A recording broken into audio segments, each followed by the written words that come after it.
Hey guys, Hat Guy with the picks here. It is afternoon, New Year's Eve.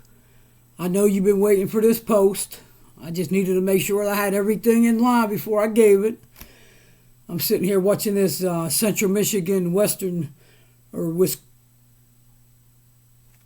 Washington State University. I'm sorry. We're looking good so far. Looking solid. Looking like it's going to be another winner. Tonight, Orange Bowl, Georgia 12-1, Michigan 12-1, line 7.5, Georgia given. Total open at 43.5. Total sits at 45.5. All right, guys, this is kind of a big game, real big game.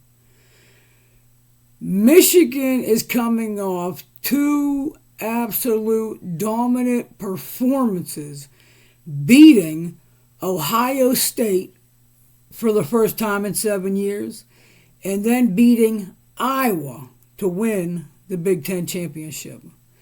They scored 42 points in each of those games. They put up a combined 84 points, and they only gave up a total of 30 points to Ohio State and then Iowa in the Big Ten championship. Like I said, they beat Iowa in the Big Ten championship. This Michigan team averages 37 points a game, and they give up 16, led by their Heisman finalist and runner-up, Aiden Hutchinson. Potentially number one pick overall. I mean, the dude is a stud. If you're into sports, which I'm pretty sure that you do, there was a movie that came out back in the 90s called The Program. And every time I see Hutchinson play, I see my man from The Program in the weight room. They're going, man, he's got to be on something. Well, they initially find out that he was. I'm not saying nothing like that about Hutchinson. I'm just trying to say his work ethic and what he does on the field is unmatched. Guy's a freak. He leads a crew, though. Don't get me wrong. He ain't the only one. He leads a crew that loves to jump in and stop the run and get in your face on defense. They got a great backfield. Their DBs and safeties are great. When it comes to defense, this team is great. When it comes to offense, this team is great. There's definitely no denying them. Now, Georgia, on the other hand, they didn't have the same luck as Michigan in their SEC championship game.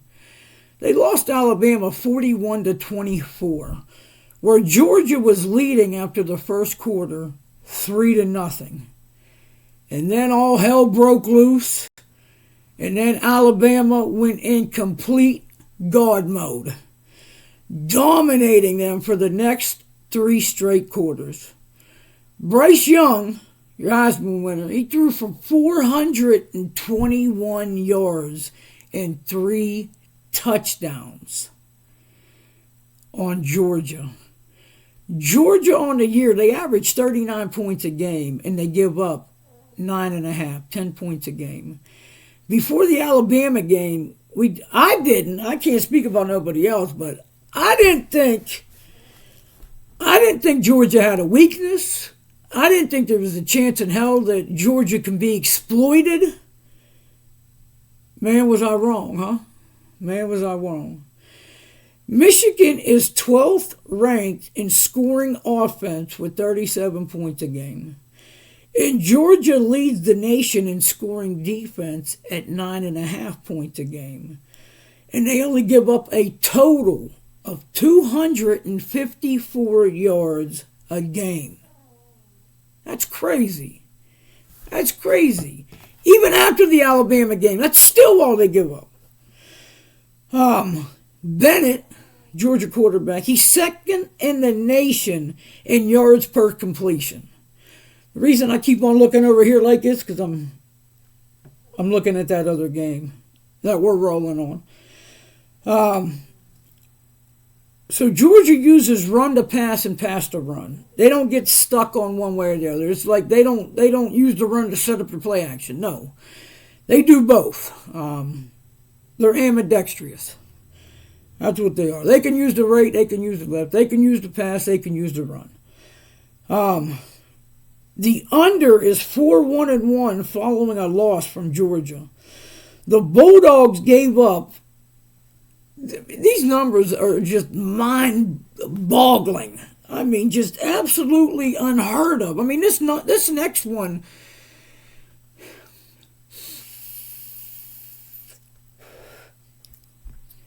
This Georgia team, I'm going to probably do it in the next couple of days too, just because I'm very, very curious.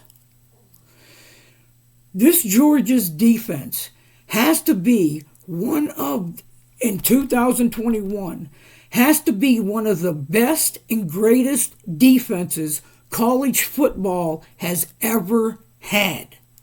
Ever. Ever had. This Georgia team, check this one out. This Georgia team gave up 10 points or fewer 9 times. And they had 3 shutouts. They blanked 3 of their opponents.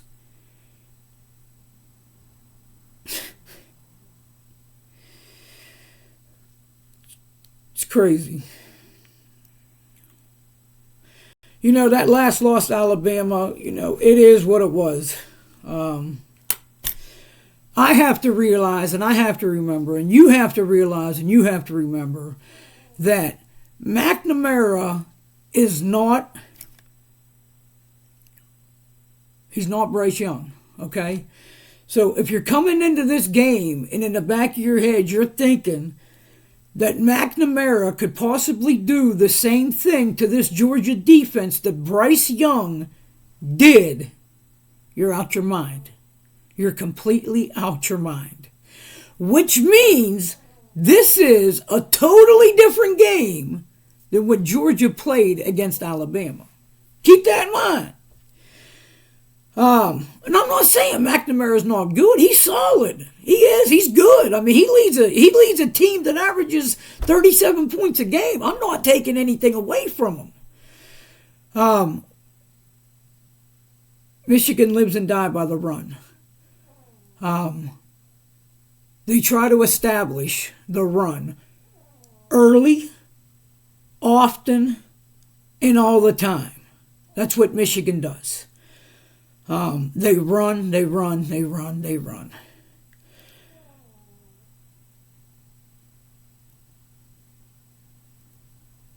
I see the run working for Michigan. I see it working good for us, and you're gonna know what I'm talking about here in a minute.